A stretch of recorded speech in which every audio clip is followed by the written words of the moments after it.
everyone. A warm welcome to all present in this meeting.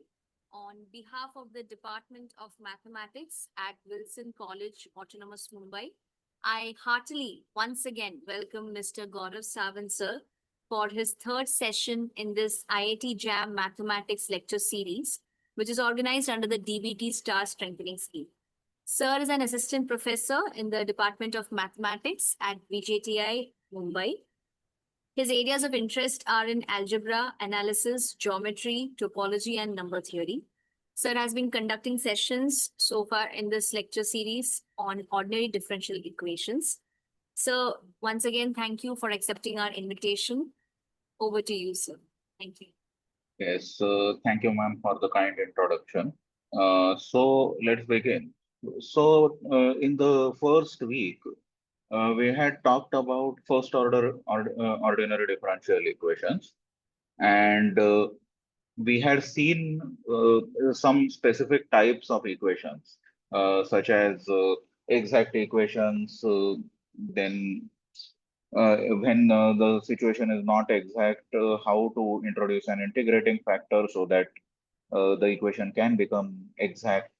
There was also the case of homogeneous equations, and also we had seen given a certain differential equation in an implicit a certain differential equation, where how can we find a family orthogonal family to that to the solution of that particular differential equation, and vice versa. Given a family of curves, how can you find an orthogonal trajectory passing through a certain point, and so on, right? So we had essentially discussed around four or five different topics in the last week.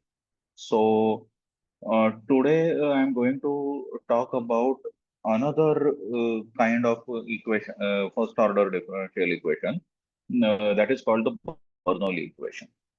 Okay, and after that we'll move on to second order and higher order differential equations with constant coefficients. And as time permits, we are essentially going to do method of variation of parameters, perhaps operator method if we have some time, and Cauchy-Euler equations. And maybe tomorrow, if we get enough time in the end, we will see some like special differential equations which are not all that easy to solve. And again, like at the end for tomorrow, I would keep maybe 5 to 10 minutes for a certain advice section from my side. Okay, so let's begin. I have to share my screen.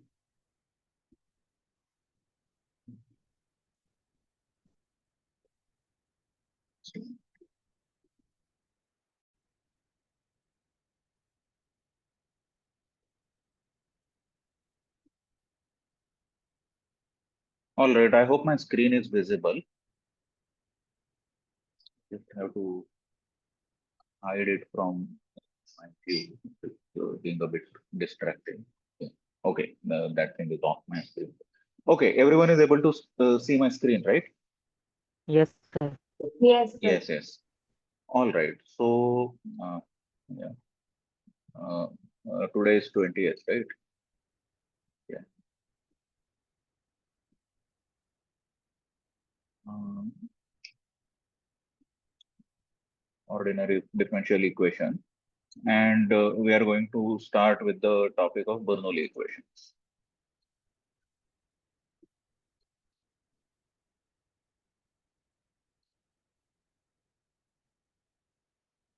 And actually, before that, like we can also talk about linear equations. Linear equations are actually not all that difficult to understand.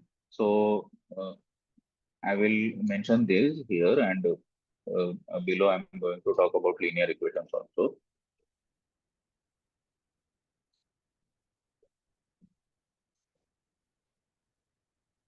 Okay, so linear first order differential equations will typically be of the form y dash of x plus px yx equal to qx. And if it is like a writable in this kind of form, then the solution will always be uh, yx equal to yx naught integral e power integral px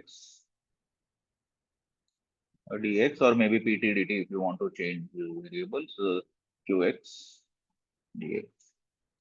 So essentially the integrating factor is mu x equal to e power integral px dx.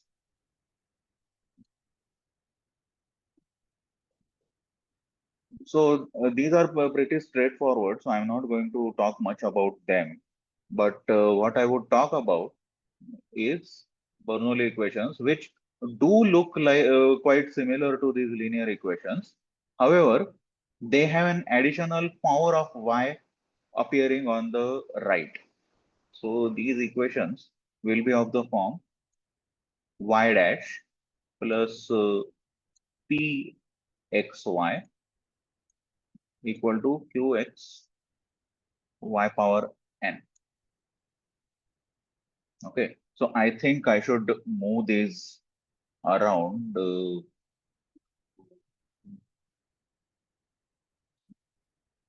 Whether I can select this and move it. Yeah, I can do that. Let me just bring those, change them and give them here. Linear equations.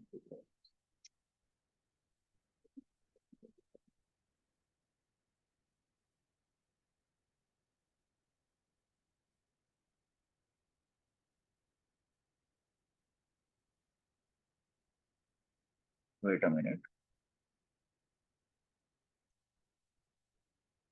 Oh, fine. Okay, I just sorry for that. Yeah. So to solve this, we just have to make a very straightforward substitution. Okay. So what one does is substitute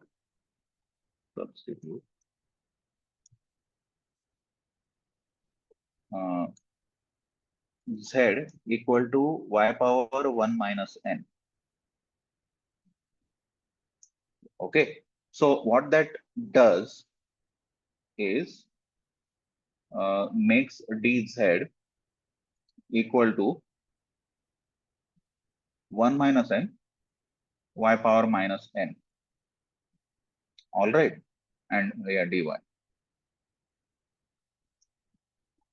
Okay. So of course, this substitution must have n not equal to 1. So what will n not equal to 0 or 1? Okay. So what will happen is that when this substitution is done, I am essentially going to divide throughout by this y power n, which converts this expression to firstly let me write the original one, uh, dy by dx, and there is a 1 over y power n plus dx, uh, 1 1 over y power n minus 1 equal to qx. Okay, so this gets into this form, but then we have we have this substitution in picture. So I just make that. So z is equal to y power 1 minus n. That is this quantity. So this is z. And dz is 1 minus n power y power minus n. So that y power minus n is already there. So I just have to adjust that 1 minus n there. Okay. So so this becomes 1 over 1 minus n dz by dx plus pxz equal to qx. So this constant just goes on the other side to make this into z dash plus px 1 minus n z equal to 1 minus n qx. But then you see this now has become a linear equation, and now solving this should be fairly straightforward. All right.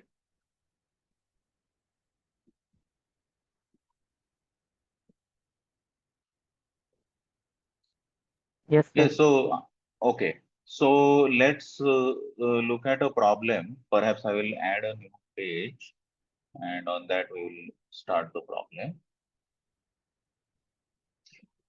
So this types of questions, writing detailed proof questions, they used to appear in older jam question papers. So I think let's just give it a try, because maybe a similar problem can come as a NAT type question, right? So in this particular case, we have the form uh, uh, we have the form y dash plus 5 over 6x y equal to 5x power 4 y power minus 5. Okay, so this is the form of the equation. So therefore, I have px is equal to 5 over 6x, and I have qx is equal to 5 times x power 4.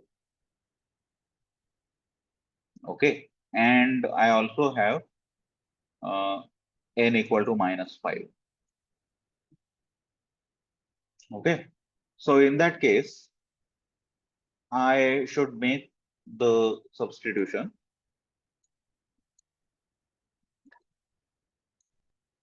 Z is equal to y power 1 minus n y power 6, which corresponds to dz equal to 6y power 5 dy. Okay, take this, divide throughout by y power minus 5, that is multiply throughout by y power 5. So y dash plus uh,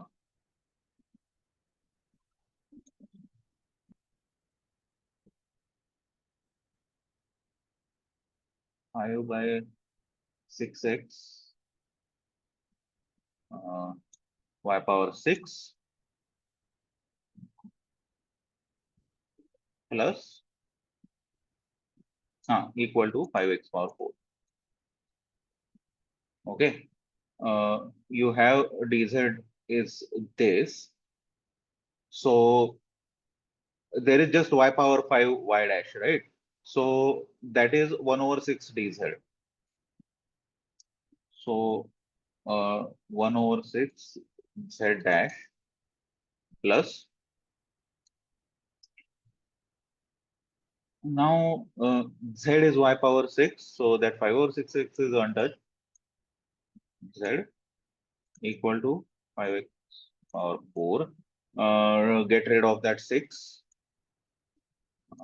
5 over x, 5 over x, sorry, z 30. So let me just clear this one. All right. Yes, sir. Yes. So now my px is 5 over x. So my solution is going to be zx equal to uh, zx naught uh, integral e integral 5 over x dx and then times my gx, my updated qx is 30x4. So 30x4 dx. So combined all of these together. So there will be an integration constant also. Huh? Integ For the integration, this part, we will just keep the constant for the time being inside here, and we will see what happens to it later on. Okay, let me just keep it yes, like sir. this for the time being. It's not. Is it plus? It should be a plus. Sorry. Plus integration. So integral dx by x is just log x plus something, and then that e power, you will have e power 5 log x, that is just x power 5. Correct? Yes, sir. Yeah. So hold on. Yeah. So I got this as okay. Let me see whether I should suppress the constant of integration at this point. And yeah, at this stage you have to suppress the constant of integration.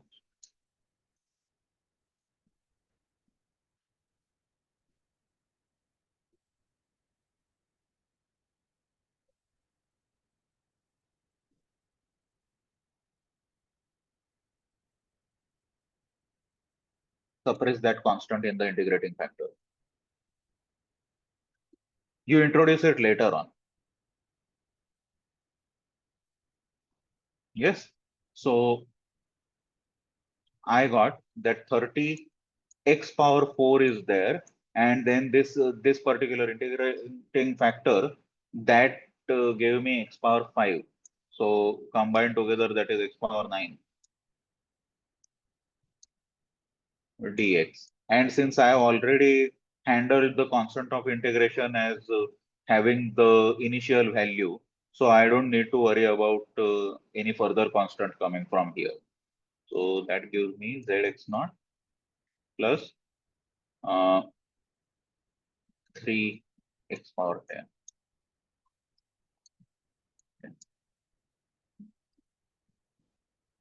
Yeah, I have to go back. So I will use the substitution. Z is y power 6. So yx power 6 is equal to yx naught power 6 plus 3x power 10, right? Yes, sir. Let's check. The condition is y1 equal to 1. So y1 equal to 1. Okay. So that 1 power 6 is 1. So I'm not worried about that. Uh, so I have yx 6 equal to 1 plus 3x power 10. And your yx just became 1 plus 3x 10 whole power 1 by 6.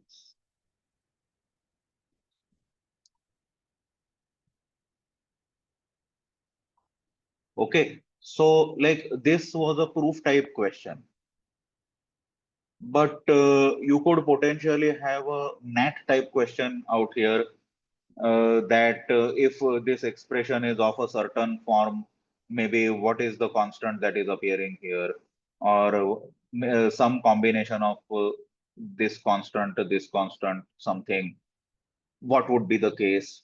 Or maybe with a different initial value, what would happen? So there are like several such kind of questions one can think about. Okay.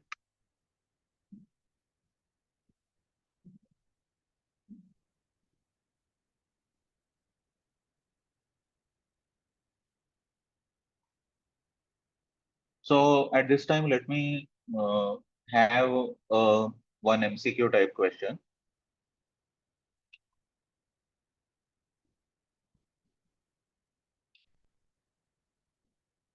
Of course, if there are any queries, any comments, just fire away.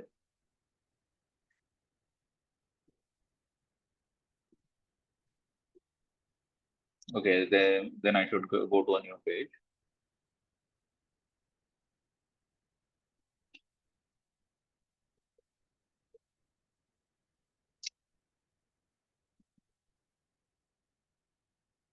Fine.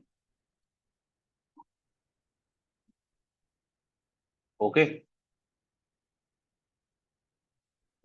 Yes, sir. So let's just make this appear a bit pleasing for us. Y dash plus pxy equal to qx y power n, and this has px is like the constant function minus 1, and qx, so is qx.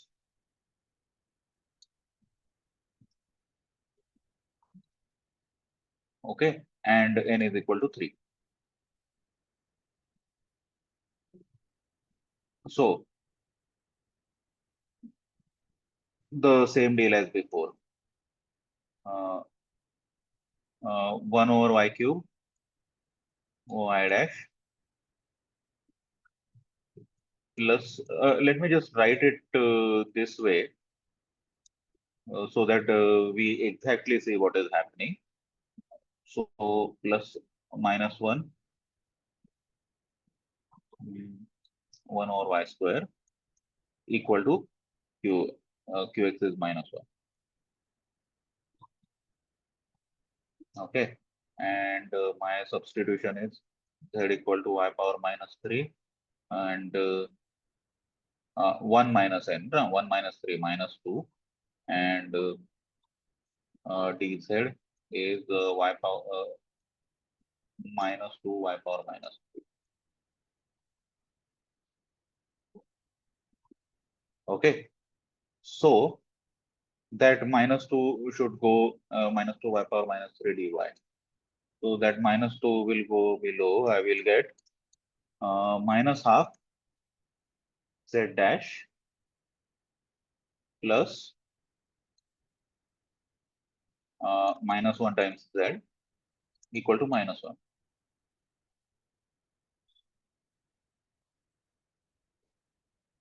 Or let me get rid of that minus half. Z dash, maybe let me just rewrite this. Why not? Z dash plus 2z equal to 2. So there is really nothing to do here. This is a like constant coefficient equation actually. My z equal to plus integral twice e power minus 2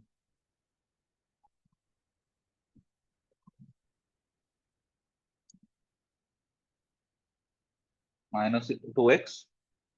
I have just done that integral directly. Dx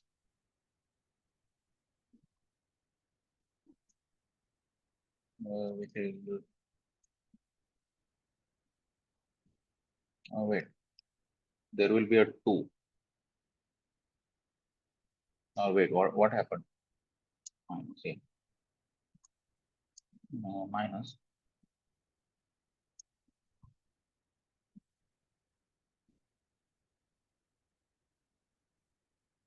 or am I missing some coefficient? Or am I missing something? I'm not missing anything, right? Hold on.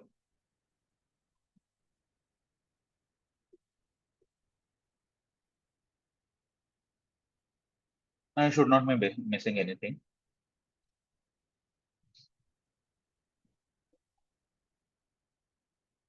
Yeah, I have not made a mistake. Yeah. So this gives uh, 1 over yx square is 1 over yx naught square minus e power minus 2x.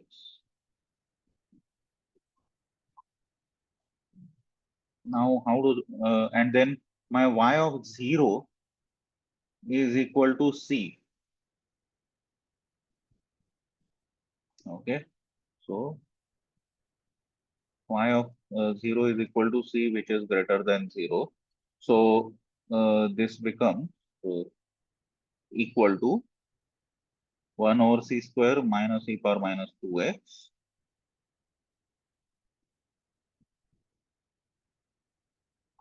Okay, so that is not 1 over. Now let me write yx equal to, let's take a reciprocal of this and take the square root. So 1 over c square minus e minus 2x,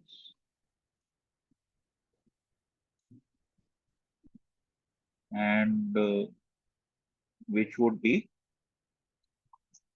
c square over 1 minus mm,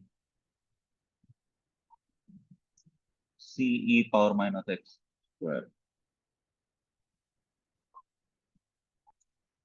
This turns out to be something like this.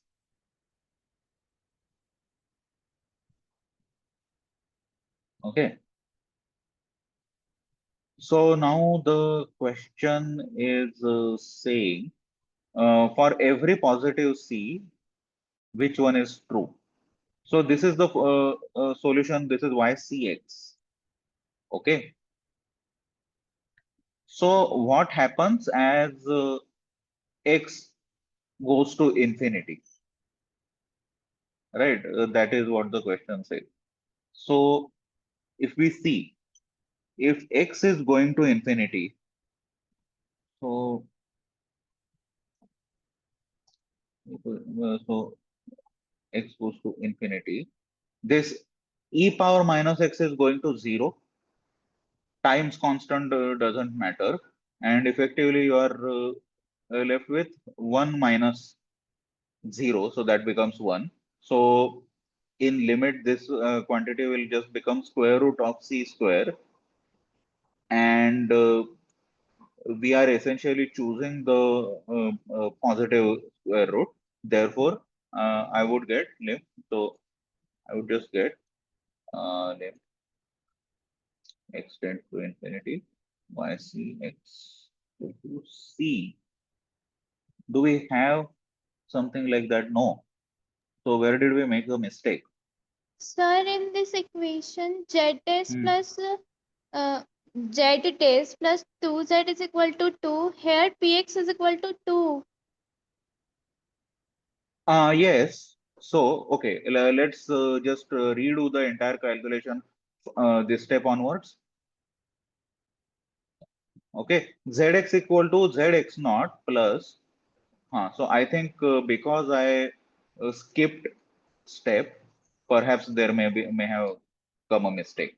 So let's see. Uh, Here, px is equal to 2 equal to qx. So I should have e power integral px dx qx dx. That is how it works, right? Let me take this entire thing off and we'll, Yes, sir. okay, see what we get. So all this time, I think it was just a sign mistake. So instead of -2, it was just a +2. You could have simply told me that. and then there is a 2 dx. So that integral 2 dx just becomes e power 2x. So there is a plus here, and there is an e power 2x in the solution.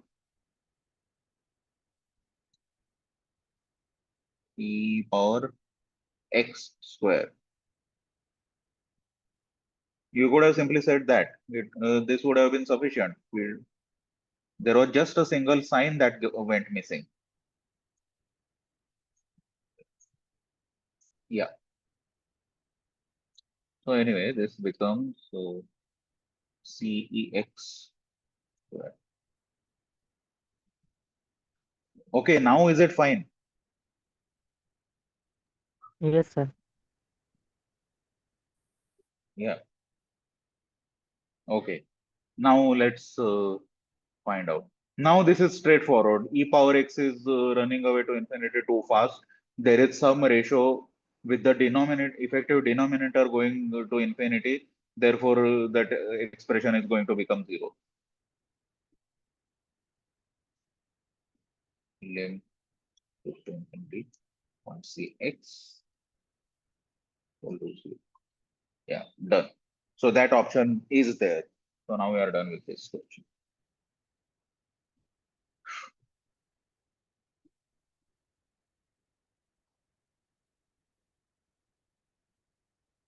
Okay. Let's do one more. We need to nail this one actually. Last one.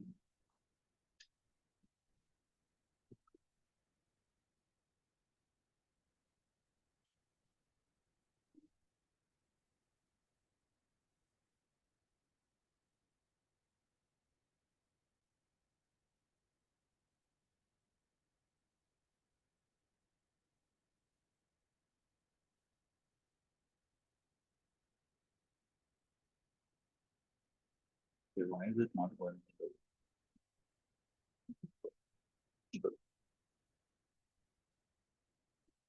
All right.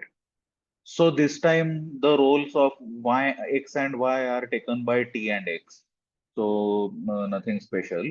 So here I have x dash minus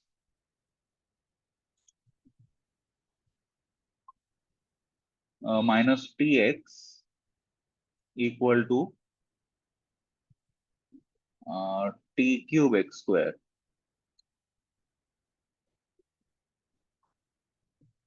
Okay.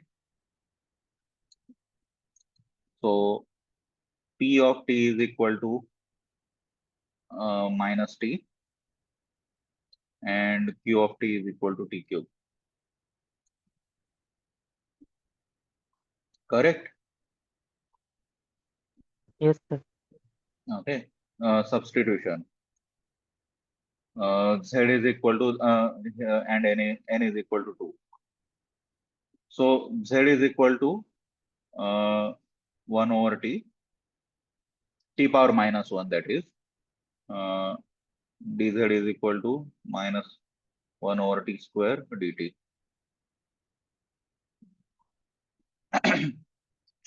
All right. So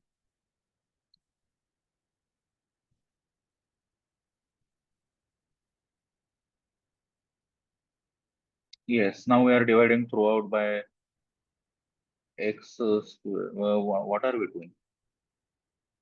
Yeah, not 1 by t, 1 by x minus 1 by x square. Yeah. So minus t by x equal to t cube. So minus z dash minus tz equal to t cube. Okay, let's just fix the signs. Z dash plus tz equal to minus t cube. So here updated pt is equal to t. qt is equal to minus t cube. So zt equal to zt naught plus integral e power integral pt dt times qt dt equal to zt naught plus, so minus, let me take that minus sign out, minus integral t cube e power t square by 2 dt. But now this is straightforward, is it? Inside the thing, we can actually make a straightforward substitution. T square by 2 equal to S. So T dt equal to ds. Okay. And then this becomes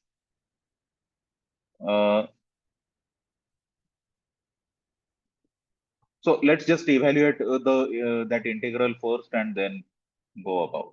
So t cube e power t square by 2 dt is the same as integral s e power s ds. And now this is and the integral is happening throughout. It's an indefinite integral. A simple integration by part gives you, or should we evaluate it? So 2 times S. Yes, sir, Uh, there will be a 2. yeah, 2 will be there. Okay. So what does it, hold on. T dt is ds, yeah, s is t square by 2, yeah, t square was 2s e power s ds. Fine. So let's do the integration by parts. So what should we have?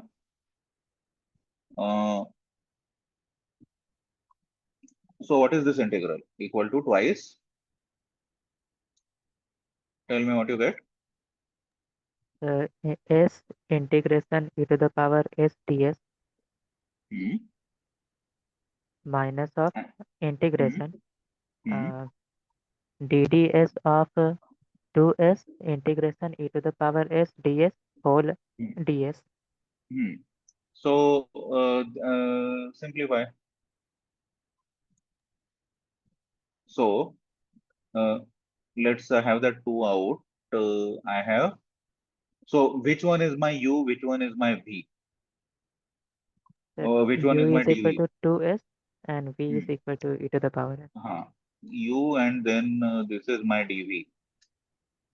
Okay. So integral u dv is uv 2s e power s among in the suitable limits minus integral v du. So twice e power s uh, ds. So this is what?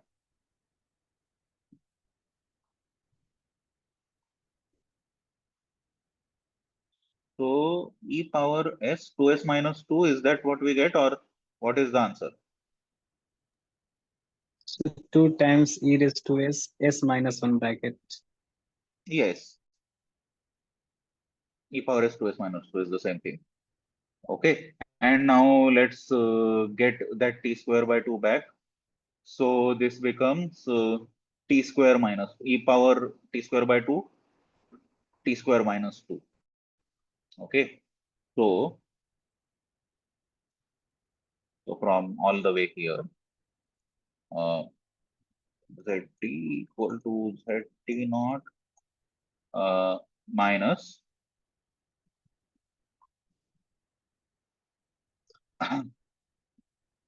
e power t square by 2 t square minus 2. Okay, what was the initial condition? X naught is equal to 1 and z is Z is 1 over x, 1 over xt equal to 1 over xt naught plus minus this.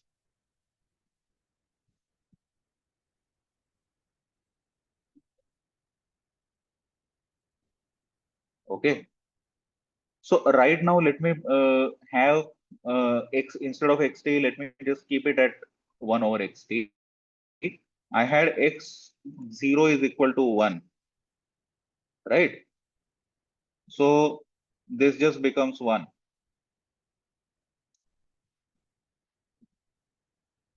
correct? And I have been asked to evaluate x of root 2. So let me evaluate the reciprocal of it. X root 2 equal to 1 minus. So if I put t equal to square root of 2, I am getting 1 minus e 0. T square minus 2 is 0. So this becomes 1. X of root 2 equal to 1.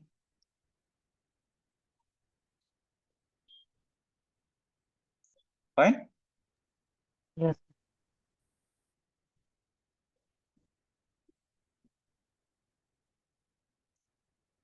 Okay, cool. So these kind of questions now I think can be fairly easily solved.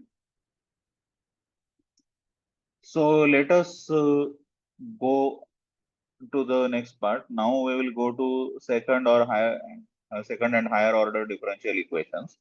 So there are two types there. One type will have constant coefficient, and another type might involve uh, non-constant coefficients or something inhomogeneous on the other side of the equality. So let's start with this.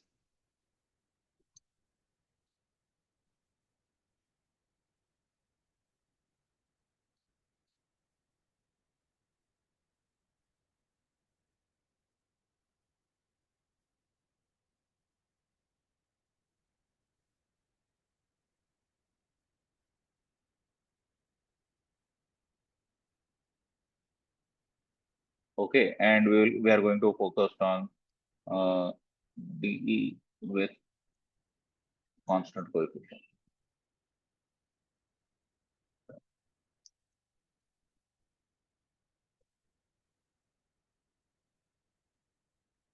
Okay, so right now I'm going to talk about a general higher order differential equation with constant coefficient. So this equation is typically of the form y power like nth derivative of y plus in the standard form, maybe I will put it in a polynomial like expression a minus n minus 1 y power n minus 1 y derivative n minus 1 plus plus a 1 y dash plus a 0 y equal to 0. That is the usual case, homogeneous case, and equal to something, some g of x that is inhomogeneous. Okay. So the ones with constant coefficients having this particular big looking left hand expression equal to 0, this is very easy to solve. But when we have gx, then depending on the type of the function gx is, we will use variation of parameters,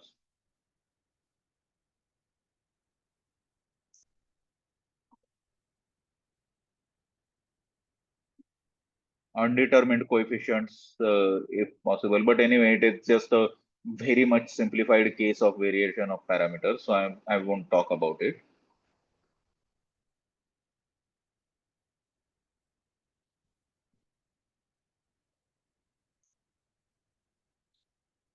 and some people actually had requested about the operator method.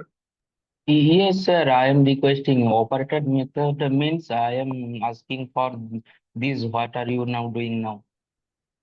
Yes, sir. Yeah, Because there are a problem which in which we use D stand for D of dx, and we use hmm. it is a like a algebraic operator, and Yeah, yeah, that yeah. was confusion. And during the semester work, we are assuming that it is always work, but not knowing the sufficient causes how it is work for. Yeah, yeah. So we will look at the operator method also. That is an Okay, additional sir. topic we can introduce. Undetermined coefficients is just a super simple case of variation of parameters. Because in variation of parameters, you will have a bunch of functions. You will essentially look at functionally independent solutions. Whereas undetermined coefficients typically takes some linear combination of terms appearing on the right side and plays around. So this is simple. This I'm not going to do. I will do variation of parameters a bit later, Okay, sir. hopefully today, or maybe even operator method if we have time today. So we have a general nth order differential equation with constant coefficient. So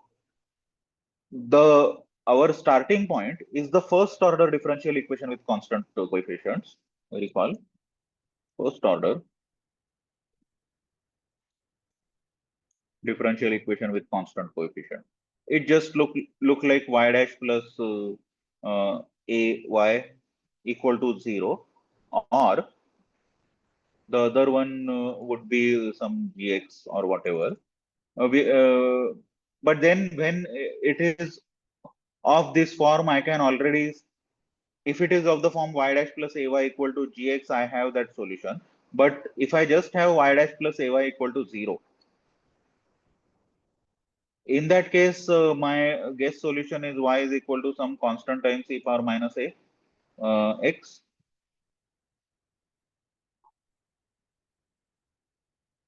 right? Yes, sir. Yeah. So this works like that.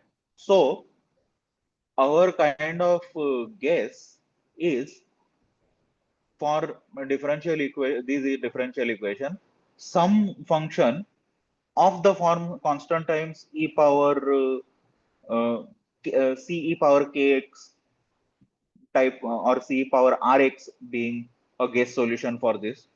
So guess solution for, so I will just call this as a 5-pointed star with a circle for star would be y x is equal to, let me suppress the constant for the time being and have e power rx.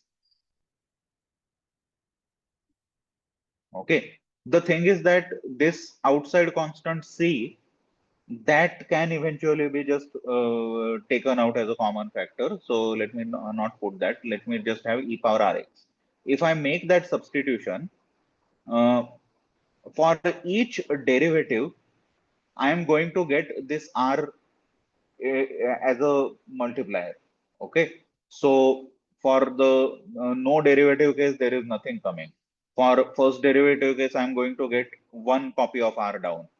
For each like nth derivative, I'm going to get r power n down.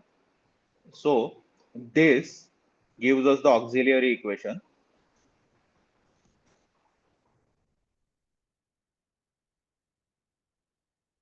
is the polynomial in r power n plus a n minus 1, r n minus 1 plus a1 r plus a0 equal to 0. So while you have uh, n equal to 2, or in easy cases n equal to 3 and also 4, you can actually split like find the roots of this polynomial algebraically. So correspondingly, we have, so just a moment, something happened. Yeah, yeah. So we are back. So correspondingly, we have certain roots of this polynomial. So roots of the above polynomial.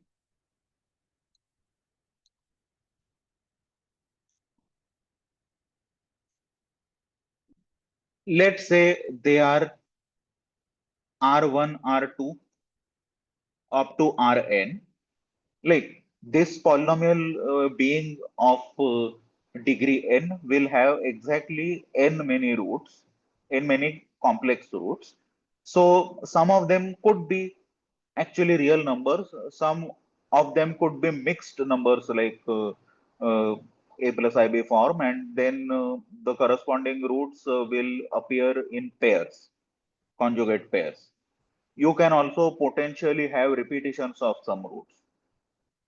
Okay. And then if I have found these roots, then all of the functions y1, so yjx equal to some constant j times e power rjx, 1 less than equal to j less than equal to n, are solutions. Okay. And once these are solutions, and since the given differential equation was linear, a linear combination of these will linear as well as homogeneous.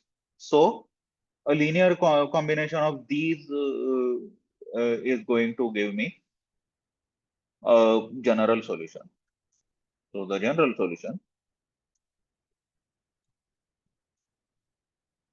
of the given differential equation becomes yx equal to uh, c1 e power r1x plus c2 e power r2x plus all the way plus cn e power rnx. I could have also simply written it in the summation symbol form, but I did not do that. Okay. So the general solution will always be of this form, as long as none of R1, Rn are repeating.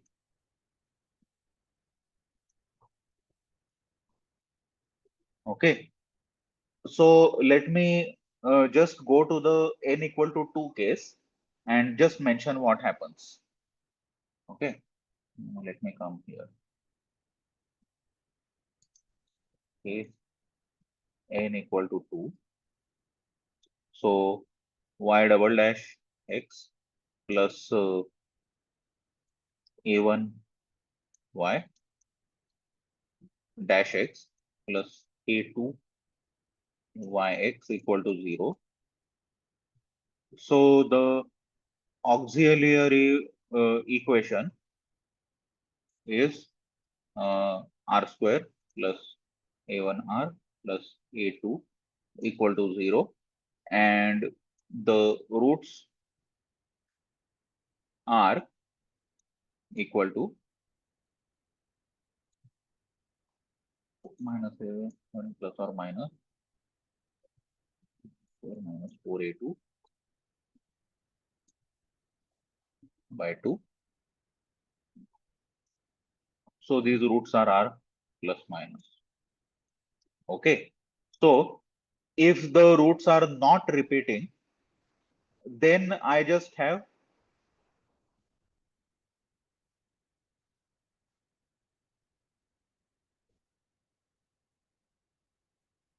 general solution yx equal to c, let me write c plus e power r plus x plus C minus e power r minus x. Okay. Let me just put real for the time being.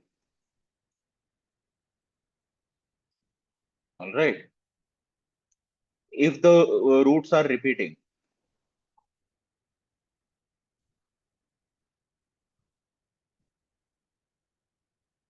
r is equal to, so the repeating case, the quantity inside the square root is going to be equal to 0, and I'm going to be left with minus a1 by 2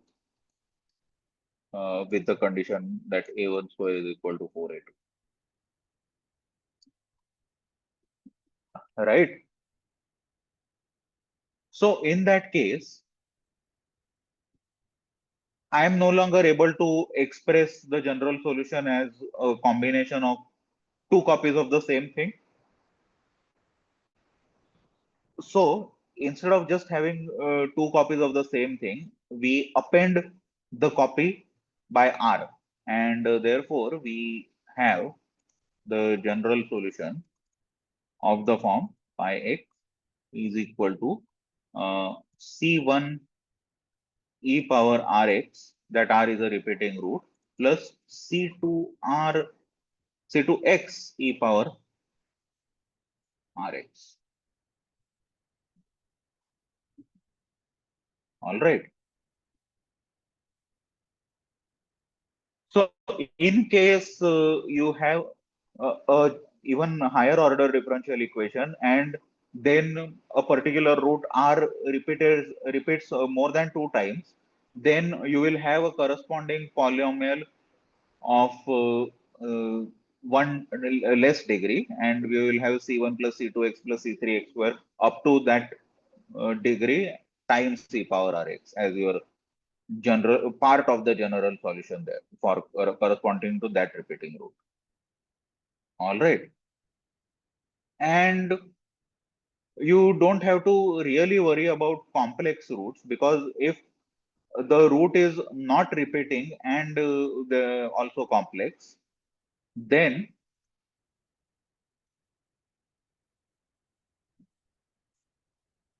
the root will be of the form r is equal to some alpha plus I beta plus or minus I beta. The corresponding exponential is going to be e power alpha r plus minus. So let me talk about e power r plus alpha plus I beta. That just becomes e power alpha cos beta plus I sin beta.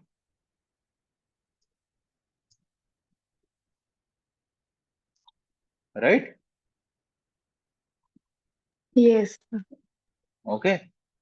Cos And beta, uh, cos uh, beta. There will be an x. yeah, I haven't put an x here. Oh, I haven't put an x here. Be careful. I haven't put an x here. So now I will put that x equal to e power alpha x, and now I have cos beta x plus I sin beta x. Okay. Correspondingly, I will have an expression for minus, so I will just put that. And once you make a linear combination of these, it is going to be e power alpha x will remain, and inside I will have some other constant k1 cos beta x plus k2 sin beta x. Okay.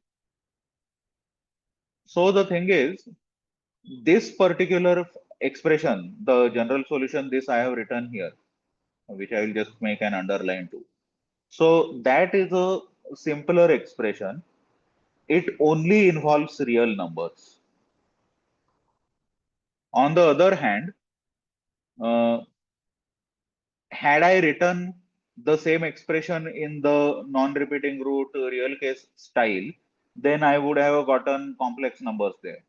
And although that expression and the bottommost expression is essentially the same, handling them is handling the first one for complex is rather difficult, whereas the second one, handling the second one is fairly easy. Yes.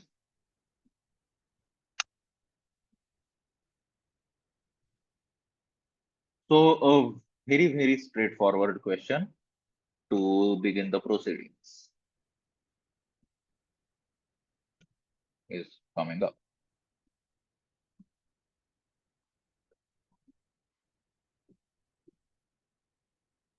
Okay.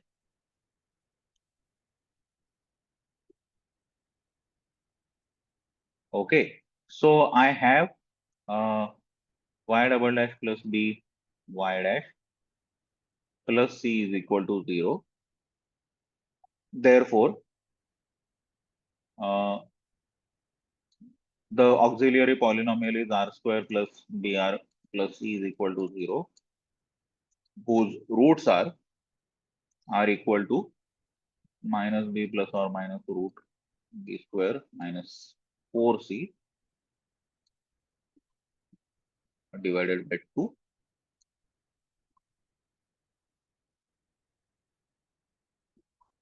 Okay. And then my so this is r plus or minus. Okay. So let me just split this to look like minus b over 2 and then plus or minus square root b square minus 4c over 2. Okay. And therefore, I will have the general solution as yx is equal to uh, c plus e power r plus x plus c to e power r minus x. So yeah, c minus e power r minus. Okay, but observe something. The potentially non-radical part of this r plus or minus involves the minus b by 2. Okay. So in case b is negative, this quantity minus b by 2 is going to be positive. Okay. And then we have to worry about what happens to b square minus 4c. If that quantity is right. So before worrying about this, I have, if I have b positive, if I have b positive, then this quantity is negative. And then I have to worry about this b square minus 4c. Here, if c is negative, then what happens? B square minus 4c will always be a positive quantity. So its radical is a real number. Its square root is a real number. And then I also see that b square minus 4c, if c is negative, has absolute value bigger than b by 2, right? Okay, so I am actually just babbling. I did not write. I have to make this. So let me just put the cases. Uh, C is negative, corresponds to uh, b square minus 4c bigger than 0 for whatever b, and then the absolute value, because we can take any root, right? Positive or negative, divided by 2. The square root is not extending below. This absolute value will then become greater than the absolute value of b by 2? Yes? Yes, sir. Okay. So now we have to look at the expression again of that R. There is equal to minus b over 2 plus or minus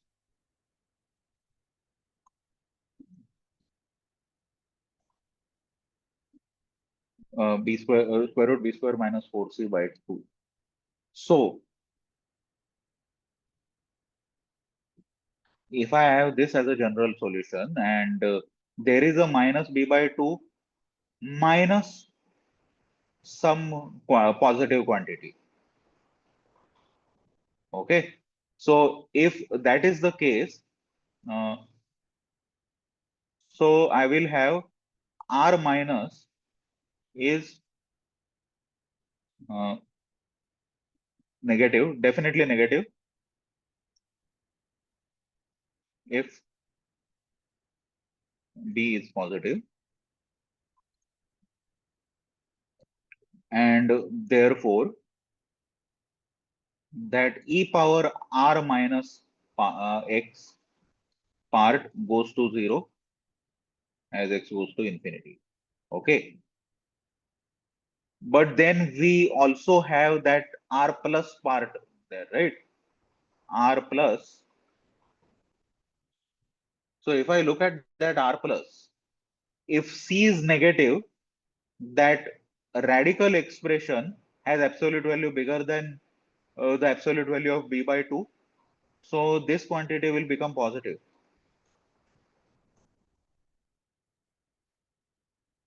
if b is positive.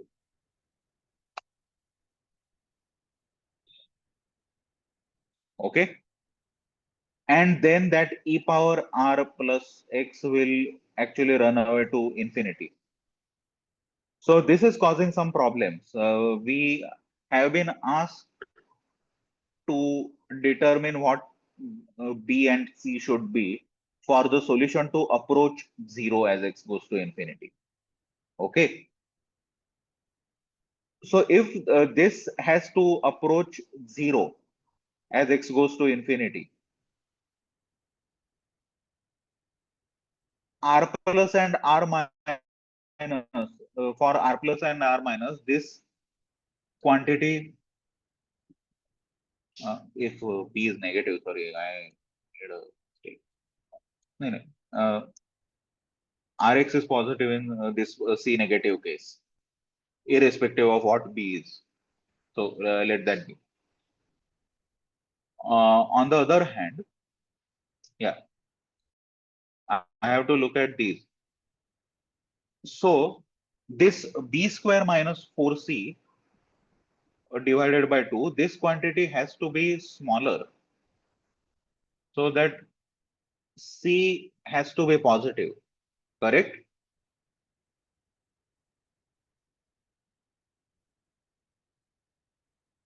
Let me go below and talk about positive C. C greater than 0, then B square minus 4C is less than B square. Okay. So definitely it's square root, absolute square root is less than absolute value of B. Okay. And divided by 2.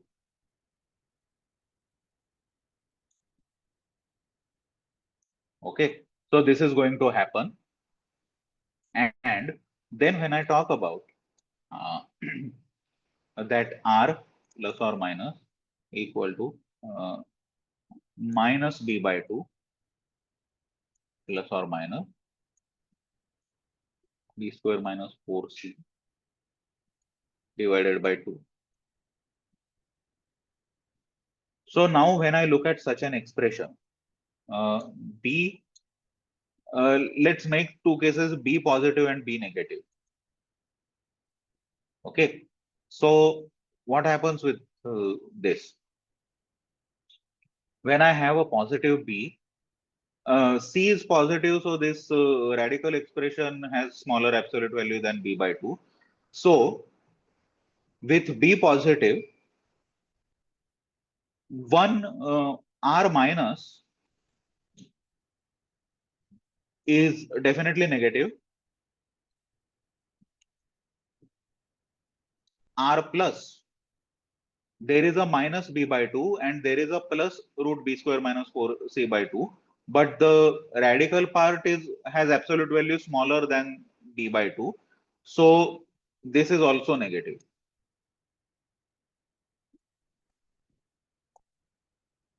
Okay. In case that C is too big and then the inside expression becomes a complex numbers, that is even better, because then that B positive is going to force everything to go to 0. That there will be some oscillatory part because of a complex value here potentially, but that is kind of killed by this positive.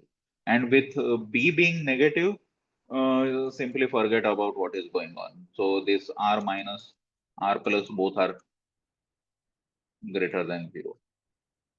So the only way the general solution approaches 0 is by having B greater than 0, C greater than 0. All right. Therefore, both of them need to be positive. Any questions about this?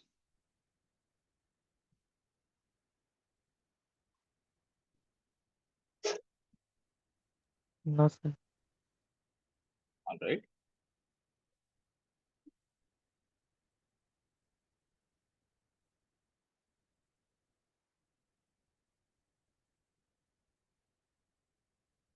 Uh, okay. So there is one terminology which will come up that I will mention. So let me use another problem which has a third order differential equation. Okay. Third order differential equation with constant coefficient. So let me add a new page and a problem.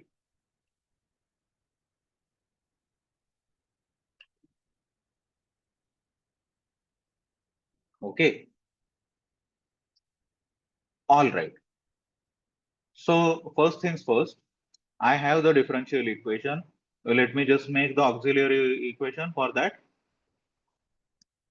Auxiliary equation is R cube minus 6R square plus 11R minus 6 equal to 0. I clearly see that R equal to 1 is a solution of this.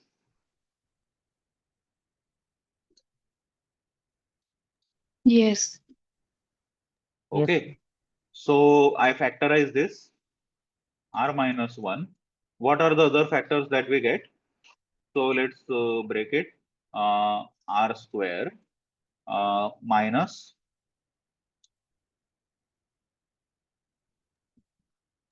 6R. 6. Okay, no, there will be R cube minus R square. That will take care of this. Then there is 5 remaining. 5R, right?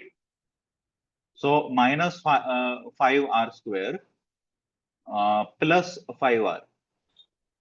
So there is a plus 5R taken away from there. And then I have plus 6 equal to 0. So this is very straightforward. R minus 1, R minus 2, R minus 3 equal to 0.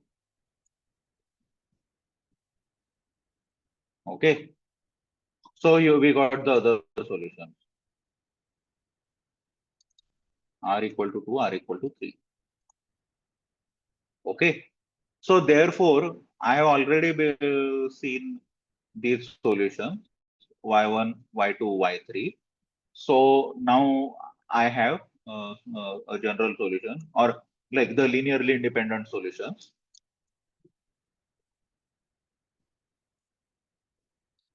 are going to be uh, yjx equal to e power jx.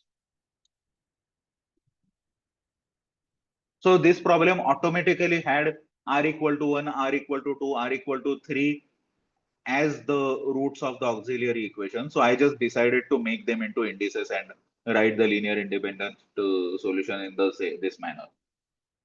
Okay. So now there is this Wronskian. Okay.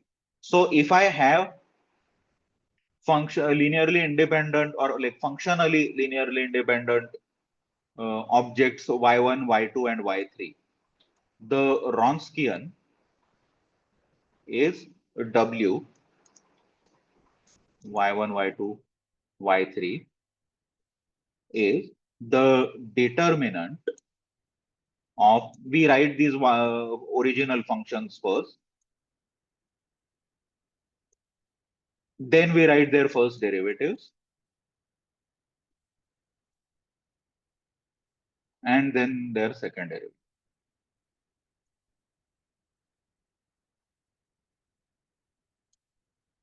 All right. So let's evaluate this Wronskian with y1 x equal to e power x, y2 x equal to e power 2x, y3 x equal to e power 3x. Okay. So in this case, I am going to get e power x, e power 2x, e power 3x, e power x, twice e power 2x, thrice e power 3x, e power x, 4 times e power 2x, 9 times e power 3x. Okay. So let's see what order terms we get. So anytime we are going to evaluate this determinant, I'm actually not going to find the exact value of the determinant. All I need to see is that what is the net power. So each term that I evaluate for the determinant, it has all e power x, e power 2x, e power 3x coming in, and there will be a bunch of constants around. And when you combine all of them, you get some big constant times e power 6x. 1x is here, 2x is there, 3x is there. So they combine to give me some constant e power 6x. So the question asks for the constant k, e power bx. So b is equal to 6. That is pretty straightforward. So this Wronskian is actually an extremely efficient object. So if you see this kind of like a determinant expression does remind you somewhat of Kramer's rule from systems of linear equations, right? So the thing is that you will express, like especially in the case when you have a variable coefficient, no, not variable, when you have a constant coefficient equation with an inhomogeneous part lying there, you assume a certain form of the equation. You call those multipliers, multiplier functions as something, and then you utilize the Wronskian to evaluate it. Anyway, so that method variation of parameters that perhaps will have to be covered tomorrow. Okay. So the Wronskian for second order differential equations with constant coefficients will be of the form some y1, y2, y1 dash, y2 dash. It is quite easy to calculate. And for nth order differential equations, you will appropriately have an n by n determinant to evaluate. But of course, if the n is too big, it is very tedious to evaluate. Okay.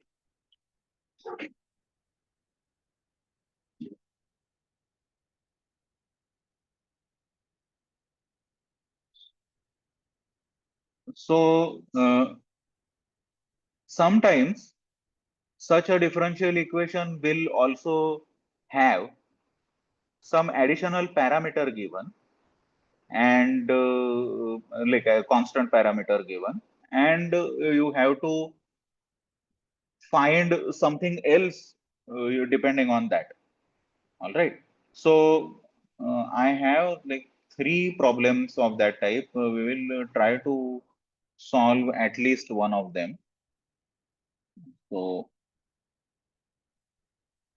let me give that one such problem.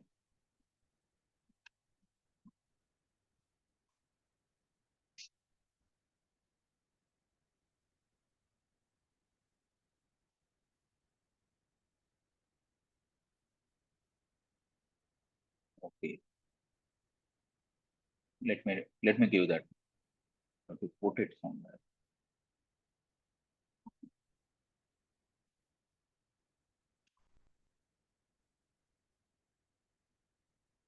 Okay.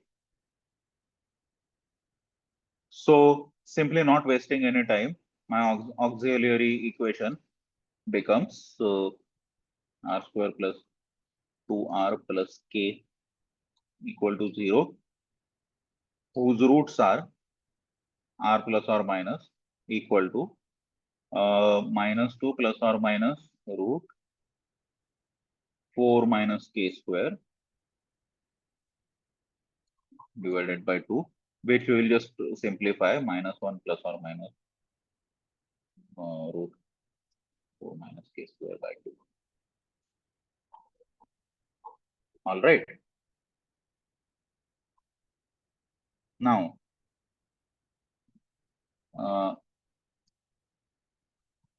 we will have to make three cases. So cases. Wait. What did I do? B square minus 4. K. Yeah, 4k. 4 minus 4k by 2. So anyway, that 2 will go and the 4's inside will also go, and I will just have root 1 minus k. Okay. So we have to have three cases.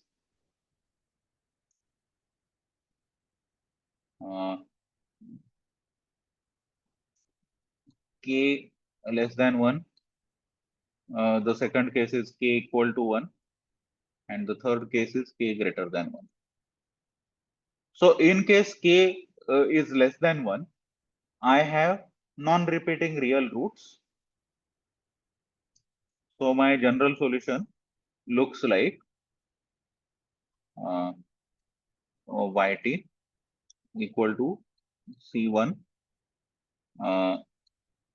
e power, so c plus e power r plus t plus c minus e power r minus t.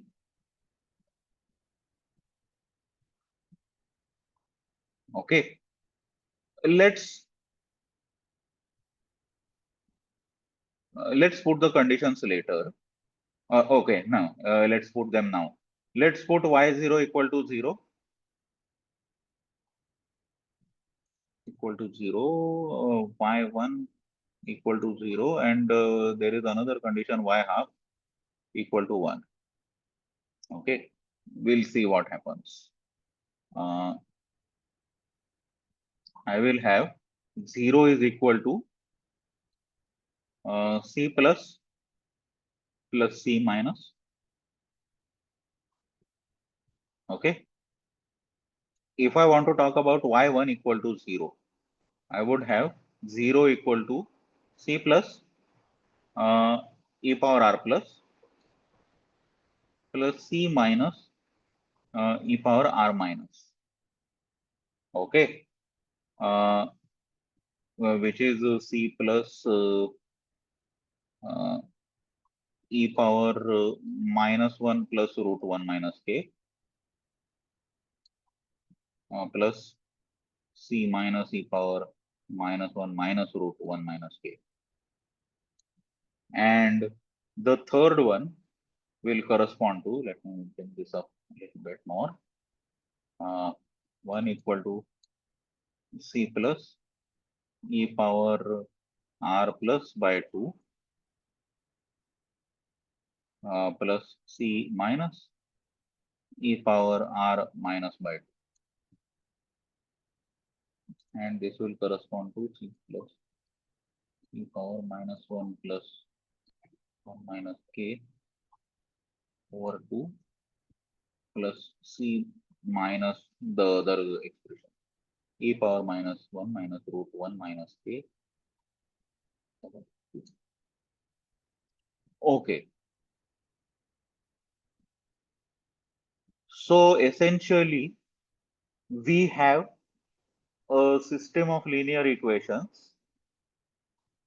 Here my unknowns are c plus c minus, and my constants are in this case 1 1.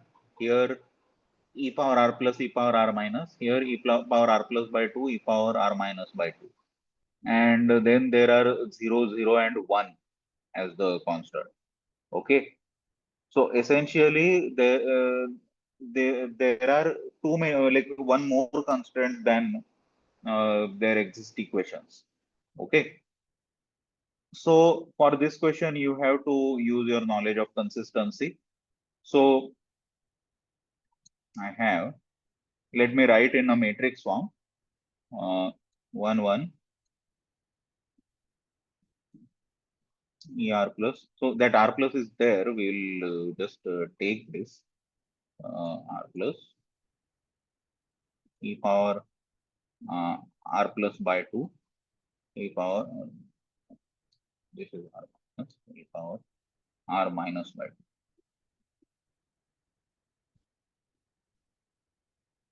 This times c plus c minus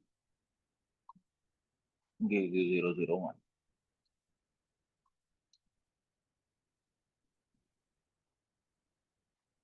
Okay. So now you will have to test for consistency. What do you get? Are we going to do a row reduction to see what happens? Let's do it. Let that 1 1 be. I am going to subtract e power r plus times the first row from the first, and e power r plus by 2 times the first row from the second. So I'm going to get a 0 here or here. E power r minus minus e power r plus e power r minus over 2 plus minus e power r plus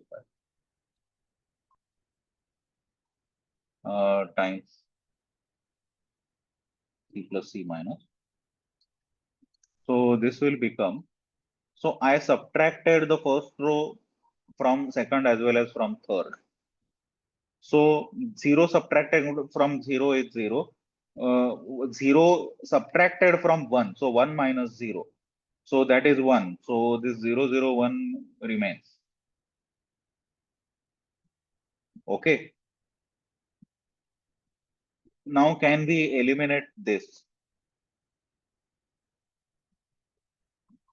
So we are having an inconsistency already of some sort. Why is that? Or now there is no inconsistency yet, but we have to somehow see what happens to K. We have to confirm what is going on. So what is e power r minus e power r plus?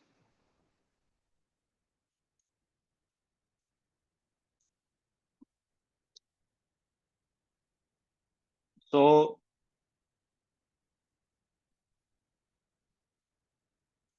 minus 1 minus k plus e power minus 1 plus 1 minus k. Okay. So this times c minus is equal to 0. This quantity is definitely not equal to 0. So c minus will have to be equal to 0. But on the other hand, the other quantity is kind of different. The other thing, uh, is this one. This I will put is equal to 1 minus 3 over 2 plus the other thing. So now that thing is certainly different from the first one, right? Yes, Or sir. it doesn't matter. But what matters is that something times c minus is giving you 0, and that is non-zero, so c minus has to be equal to 0. But then there is another non-zero quantity times c minus equal to 1. So this is inconsistent. No solution. So the case k greater than 1 is invalid. Let's look at the case k equal to 1.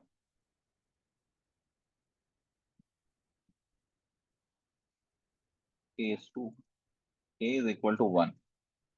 So now this becomes a repeated roots case. So r is equal to minus 1 repeated. So general solution is yt. We are using yt, right? Yes. So yt becomes c1 plus c2t e power minus t.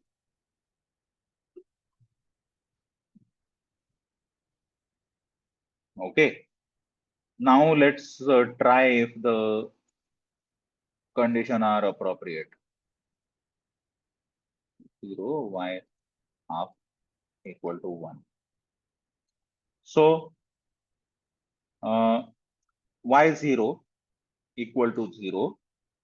So t equal to 0 has been put. So 0 is equal to c1. Okay. The second condition, y1 is equal to 0, equal to c1 plus c2 e power minus 1. What happens to y of half? c1 plus c2 by 2 e power minus half. Okay. So here we have c1 is equal to 0. Substitute that here. I have c2 times e power minus 1 equal to 0. E power 1 is definitely not 0. So c2 has to be 0.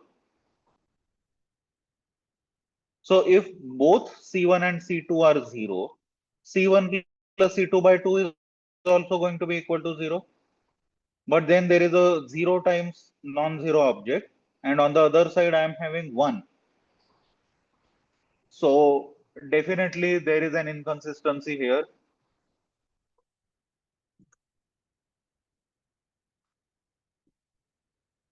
So this case is also invalid. We go to the final case. k greater than 1. This time I am going to have complex roots. Okay. Complex root.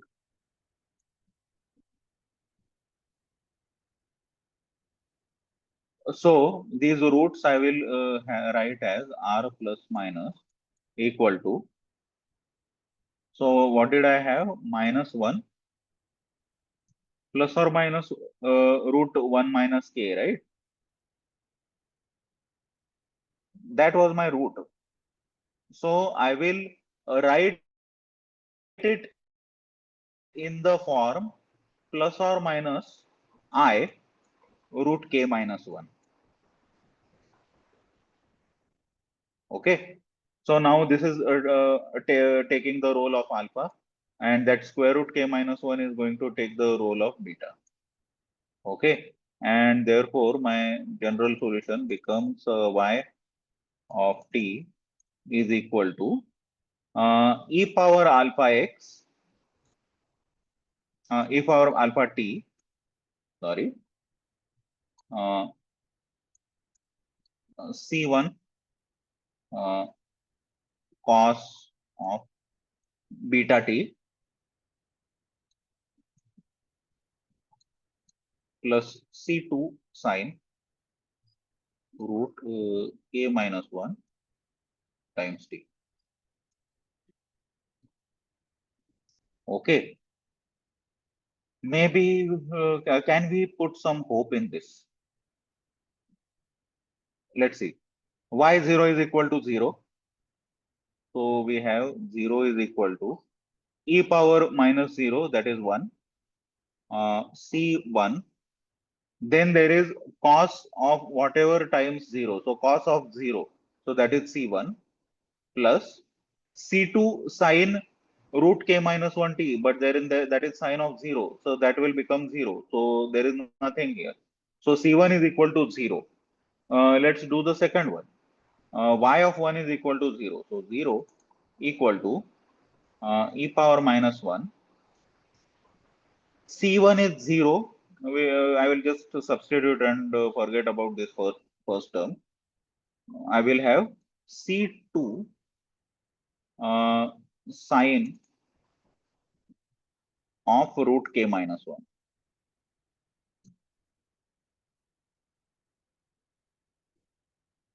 Okay. So this e power minus 1 and C2 are kind of immaterial. I can just take them away, and I have 0 is equal to sine root k minus 1, which gives me square root of k minus 1 equal to an integer multiple of pi. So since I am talking about square root and I had flipped it so that I am taking a positive square root, I will write n in n. Okay, generally we write integers, but we have already made an assumption that we are taking a positive square root. So that n pi. And since k is strictly greater than 1, this is never equal to 0. So I have square root of k minus 1 is equal to n pi. Okay. And which gives me a value of k, like a set of values for k. So I have k is equal to 1 plus n square pi square, n belonging to natural number. Okay.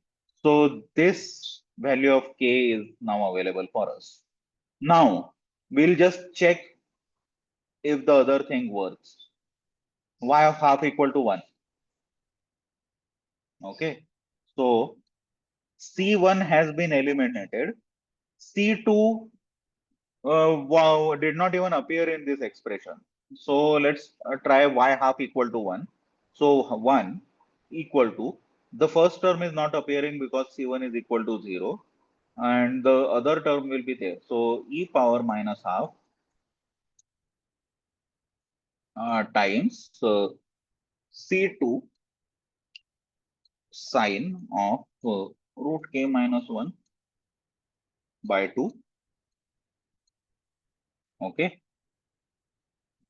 Now this is fine. I have uh, sine of root k minus 1 by 2 is equal to root e by c2. So e power minus half in reciprocal becomes e power half, that is square root of e, and c2 is just going downstairs.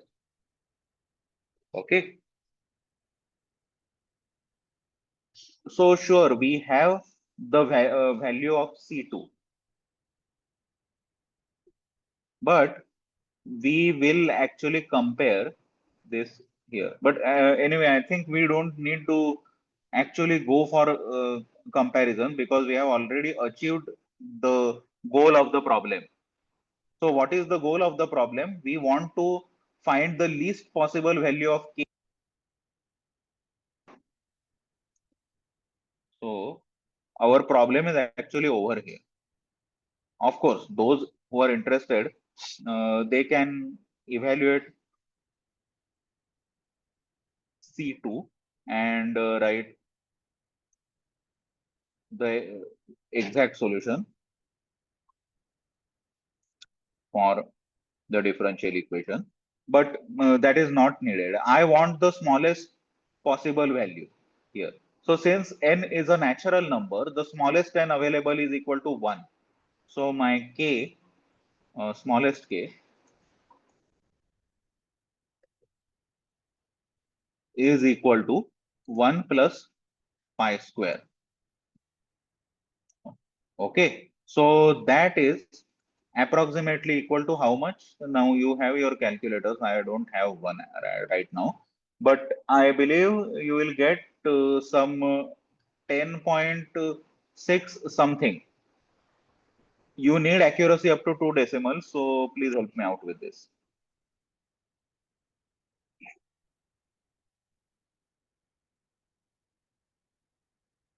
So see, pi is approximately 3.14. So my pi square will come approximately 10.86. 86. Okay, thank you. 86. Of course, there will be either 86 some small digit or 85 a large digit, which will come to 10.86. So that will become your final answer.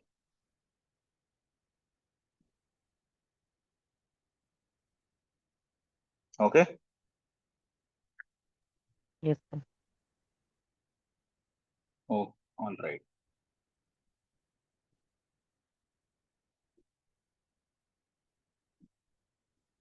Okay. So I think I will stop here now for today. The constant coefficient differential equations are rather easy to solve. What are not that easy to solve is when we have inhomogeneous parts on the right side of those equations. So for that, we are going to use variation of parameters, but today I think it is a bit too much. Maybe we will start on Sunday with that. So tomorrow we will start with variation of parameters, and we will actually do operators as well, operator method.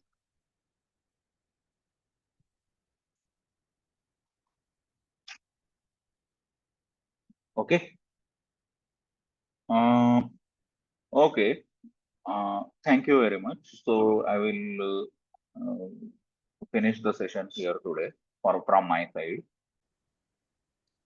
Okay, sir. Participants, do you have any queries related to today's session?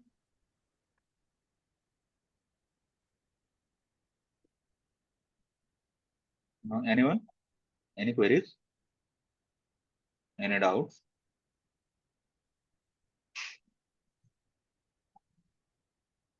Okay, so thank you so much, sir, once again, for this session. Yeah. Looking forward to your next session tomorrow. Yeah, sure. Thank you. Participants for attending today's session. Okay. Thank you everyone for being here. So let's meet tomorrow at the time which will be chosen by the most people in the poll. Okay. So thank you everyone. We'll see you tomorrow. Thank you, sir.